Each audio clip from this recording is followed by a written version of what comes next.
સગાળસાની ઝૂંપડીએ આવ્યો અને આવ્યા પછી કહે છે, લાંબો ઇતિહાસ છે પણ તમને ટૂંકામાં કહું, એ દીકરાને કાપ્યો અને દીકરાને થાળી પીરસી દીધો. પછી સાધુ કહે છે કે તમે વાંજિયા થઈ ગયા, હવે મારે ખાવું નથી. થાળીને ઠેબુ મારીને ઊભો થઈ ગયો.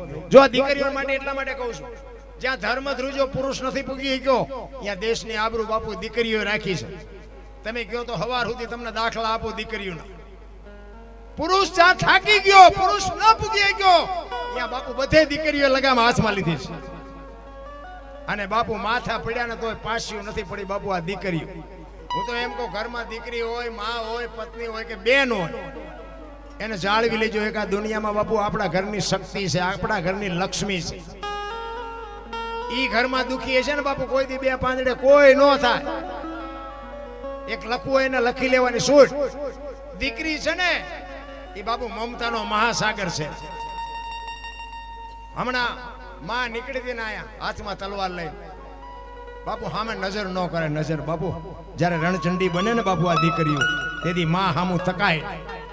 ઈ માં અખિલ બ્રહ્માંડના માલિકના વિશ્વનો જો કોઈ ધણી હોય તો માં ભગવતી દેવી શક્તિ છે. ઈ સગાળસા ને અહીંયા આવીને એમ કહે છે કે તમે વાંચ્યા થઈ ગયા, હવે મારે ખાવું નથી. તેથી સગાળસા ભાંગીને ભૂકો થઈ ગયા. કરે તારી ભલી થાય તારી. આ દીકરો કપાયો, હવે ખાવું નથી કે છે. તેથી ચંગાવતી સગાળસાને કહે છે કે તમે બેહી જાઓ, હવે બાવાનું હું સંભાળી લઈશ, બેહી જાઓ. અને સાધુ આમ હાલતા થાય ને, ડેલી આડી કરી બાપુ હોય જોગમાં એ દીકરીએ, એ બાપુ બેહી જાઓ કે ક્યાં જાવ છો, બેહી જાઓ, જમ્યા વગર નથી જવાનું. ડેલી આડી કરીને કહે છે કે હવે બાપુ આ માથું ઉતારવું પડે તોય વાંધો નથી, આતરડા કાઢવા પડે તોય નથી. બાપુ બેહી જાઓ, તમારે બીજો દીકરો જોઈ છે ને. અને તેથી બાપુ આ ભારતની આર્ય નારી એક સાધુની સામે વાત કરતી હોય કે બાપ જાણી તને કહું છું બાવા, મારા પેટ છે મહિના 5, આશરો સીતારામનો આય કોઈ નો જાય નિરાશ. હવે બેઠો થઈશ માં બાવા, તને જમ્યા વિના નહીં દો જાવા. મારા પેટમાં 5 મહિનાનો ગર્ભ છે ને, ઈ ફાડીને બાવા તને રાધું. આમ કરી કટા ભગવાન છોટી ગયો, બસ કર માં, બસ. તેથી દીકરીઓ આગળ થઈ ગઈ. પુરુષની તાકાત નથી. રામચંદ્ર પરમાત્મા વનમાં ગયા ને બાપુ, વનવાસ રામને હતો, સીતાજીને નહોતો. સીતાજી બાપુ 14 વર્ષ રામની હારે રખડ્યા. 14 વર્ષ પૂરા કરીને આવ્યા પછી રામે સીતાજીનો ત્યાગ કર્યો તો રામ ન ગયા. શું કામ ન ગયા તો મારો રામ જાણે, પણ ગયા નથી. રામાયણ કહે છે, લ્યો પુરુષોએ આ જ કર્યું છે.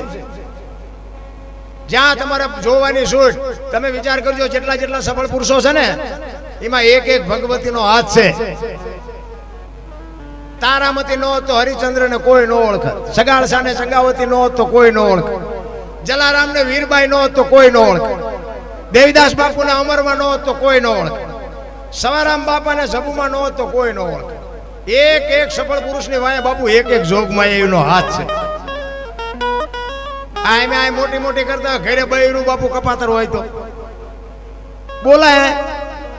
તમે આ એમના આમ હાથની હથેળીમાં રાખો, ખાટલા ને ગાડલા ને ચા ને પાણી ને જમવાનું, પછી તમે એન પા આવ્યા હોય અને હું એમ કહું હાલો અરે રોટલા ચા પાણી સિવાય જવાય.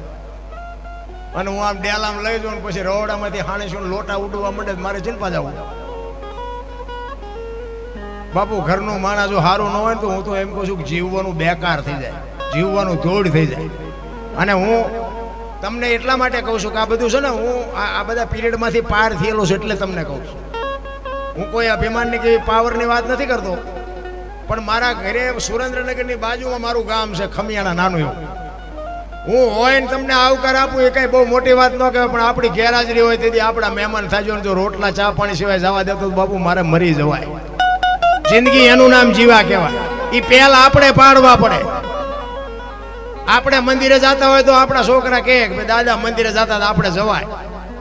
આપણે સાધુ સીતારામ કરતા હોય તો ત્રીજી પેઢી કે દાદા સીતારામ કરતા આપણે કરાય. આપણે બેનું દીકરીઓને દેતા હોય તો કે દાદા દેતા આપણે દેવાય. પછી આપણે કોથળીઓ તોડતા હોય કે દાદા તોડતા આપણે તોડાય. આ ઘરની નિહાળ છે. પહેલા આપણે પાડવા પડે. હું તો એમ કહું છું કે આ દીકરા શું કામ મોળા પાકે, ઈ જનેતાની ખામી છે. છત્રપતિ શિવાજી મહારાજ જીજાબાઈના ઉદરમાં હતો ને તેદી બાપુ રામાયણ ને ગીતા ઓગાળીને પાઈ દીધી. તેને ખબર હતી કે ભગવાન મને દીકરો આપે કે દીકરી આપે, પણ મારું સંતાન માય કાંગલું ન થાય, આપને ટેકો દેવું થાય, આવી ખુમારી માને હોવી જોવે રામ. પણ વહુ હારો ભેગા પાણીપુરી ખાતા હોય ત્યાં પરજા જેવી થાય. શું એમાં ગોપીચંદ ને ભરતરી ની વાતો કરી હારા લાગી? કાંઈ છે જ નહીં. રામ સંસ્કૃતિ ખતમ કરી નાખી ભલામણ. ગઢાને બાપુ કઈક બેસો, હું તો એમ કહું ગઢા માવતર હોય ને એની પાસે હા જવાર થોડોક ટાઈમ કાઢીને અડધો કલાક બેસજો. તમને જીવનમાં ઉપયોગ થાય એવી વાતો એની પાસે કોઠા જ પડી હોય. ભણ્યા પહેલાની વાત.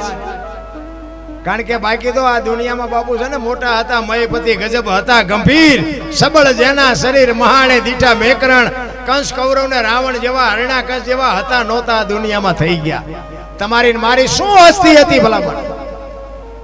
ઈ સગાળ છે અખિલ બ્રહ્માંડના માલિક ને બાપુ ધ્રુજી ગયો ને તેથી બાપુ સંગાવતી આબરૂ રાખી દે. જલાની ઝૂંપડી આવ્યો અને જલાને કીધું કે તારું બૈરું મને આપી દે. જો આપણે આ ઘરે કઈ આવે તો ખતરો બખતરો ન કરતા, આ તો વાતું કરું છું ખાલી. આપણે તો રોટલેથી રેડવી લેજો. માન મેળ પડ્યો વરી પશુ પેલા દરબારે દી ઉઠાડ્યો અમર પર, એટલે એ કાંઈ ખતરો ન કરતા. પણ જલાની ઝૂંપડી આવ્યો ને ભજન પાકે એટલે મારા નાથ ને તમારી ઝૂંપડી સુધી આવવું પડે, વાત પાકી છે.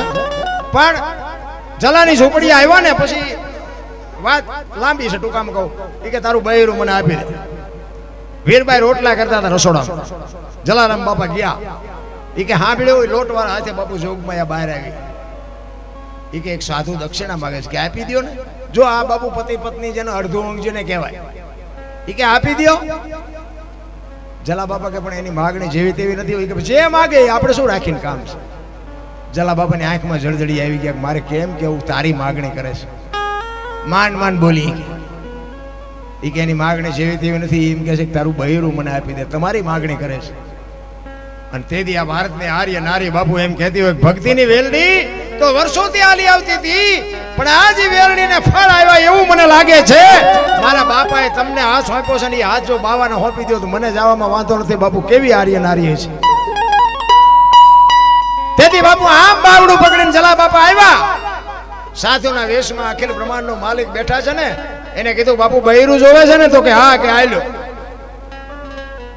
એ આમ બાપુ બાવડું પકડાયું ને તેથી સતાધારની ગાદી ઉપર આપા ગીગા એની હાથે બાપુ ટોકરા નગારા અને આરતીઓ બાપુ મડી વાગવા હો રાત.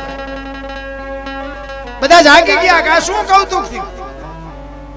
આપા ગીગા આમ વીરપુર સામે નજર કરીને ખાડ દાંત કાઢે. કાંઈ છે નહીં કે હોઈ જાવ. પણ કે બાપુ આ ભીનું શું? એની હાથે નગારા વાગે, એની હાથે ટોકરા વાગે. એ કે કાંઈ છે નહીં. વીરપુરની બજારમાં લુવાણાના દીકરાએ વીજળીના ચમકારે મોતી પરોવી લીધું. બસ વાત આટલી છે, બીજું કાંઈ છે નહીં.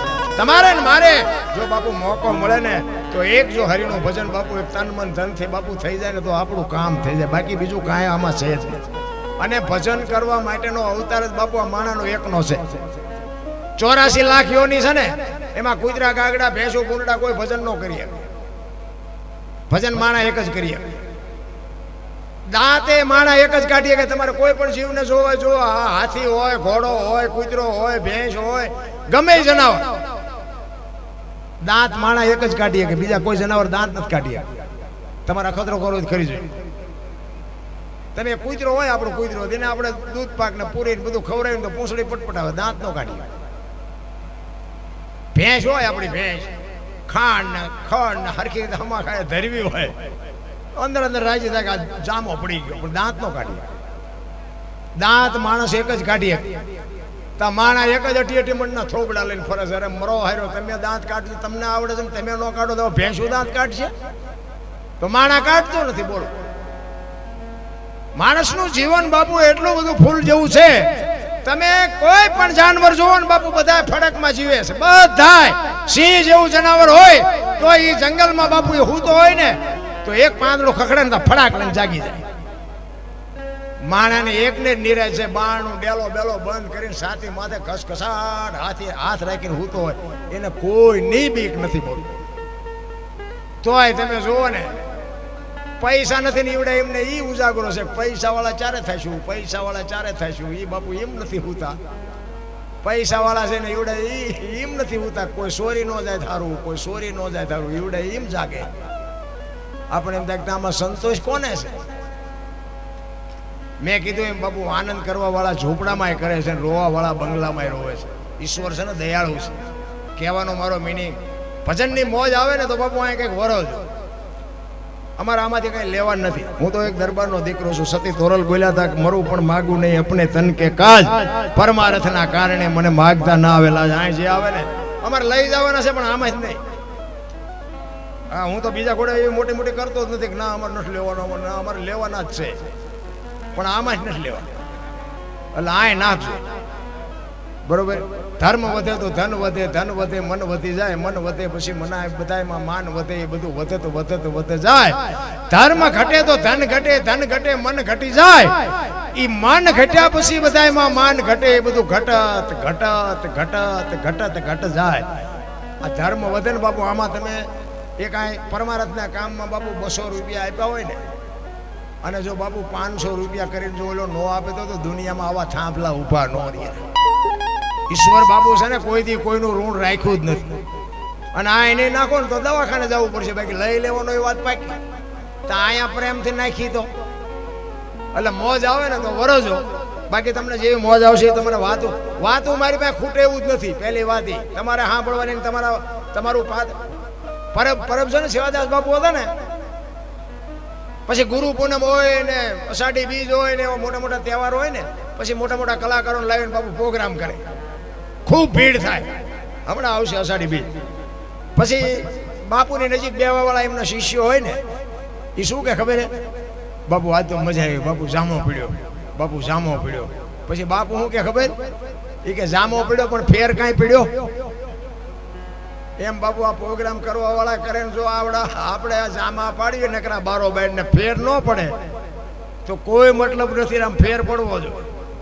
ને કે હું તો એમ કહું કે આ આપણે એક રામકથા હોય, રામકથા તમારા ગામમાં બેરી હોય, આ રામકથા છે, હાલો ને આપણે સમજી લો ને કાંઈ કોઈ પણ બાપુ વ્યાસપીઠ ઉપર કથા વાંચતા હોય, આખું ગામ રોજ સાંભળતું હોય. હવે રામકથા તો એકની એક જ હોય ને. અયોધ્યા નગરી, દશરથ રાજા ને 4 દીકરા, રામ વનમાં ગયા, સીતાજી રાવણ લઈ ગયો, હનુમાનજી ત્યાં ગયા, રાવણ ને રામે માર્યો ને આવતા રહ્યા. મૂળ વાત તો આવડી આજ દેખ, બીજું કઈ તો શું આ એકને કથા સાંભળવાની જરૂર શું હતી? પણ આ કથા જો બાપુ આપણા ઘર સુધી ન પોગે તો કથાનો કોઈ મતલબ નથી. રામ અને ભરતનો પ્રસંગ આવે અને રામ ને ભરતના બાપુ પ્રેમની વાત થાય ને, આપણા બે ભાઈનો બાપુ જો વિખવાદ હોય અને કથા સાંભળ્યા પછી જો વિખવાદ મટે નહીં તો કથાનો કોઈ મતલબ નથી. હાહુ વહુના ડખા મટે નહીં તો કથાનો કોઈ મતલબ નથી. કથા સાંભળ્યા પછી આપણા ઘરમાં બાપુ જો વિખવાદ મટે ને તો જ કથા. ન કે બાપુ કથા બેહાડો ને એમાં ફાયદો કોને? આ મંડપ વાળાને, સાઉન્ડ વાળાને, સાજિંદાને, કલાકારને, વક્તાને. તમારે શું? તમારે તો બાપુ ઘર સુધી બાપુ જો તમારી કથા ફૂગે અને વર્ષોના વિખવાદ હોય ને જો મટી જાય તો જ સમજો કથાનું આપણને ફળ મળ્યું. બાકી નકર બીજાને જ ફાયદો છે, તમને કાંઈ છે નહીં. અમે તો ગામો ગામ અમારે હમણાં પ્રોગ્રામ એટલી બધી કથાઓ હાલતી હતી ને, મને તો એમ થાય કે કથાઓ આટલી બધી હાલે તો બગાડ કેમ નથી અટકતો? બગાડ તો અટકવો જોઈએ. લાખો રૂપિયા દાન આપે, 5 ગામ ધુમાડા બંધ જમે, લાખો કરોડો ડોમ મંડપ નાખે કે વાવાઝોડું ડોમ નાખો. એટલે પણ એટલો ખર્ચો કરે ને આ બગાડ નથી અટકતો, એનું કારણ શું? પણ અહીંયાથી કથામાંથી જાય ને ત્યાં ઊભા થાય તો આમ કરતા જાય, આ નહીં ભલે પડ્યું ઘરે લઈ જવું, કંઈ ખેરી હાલતા.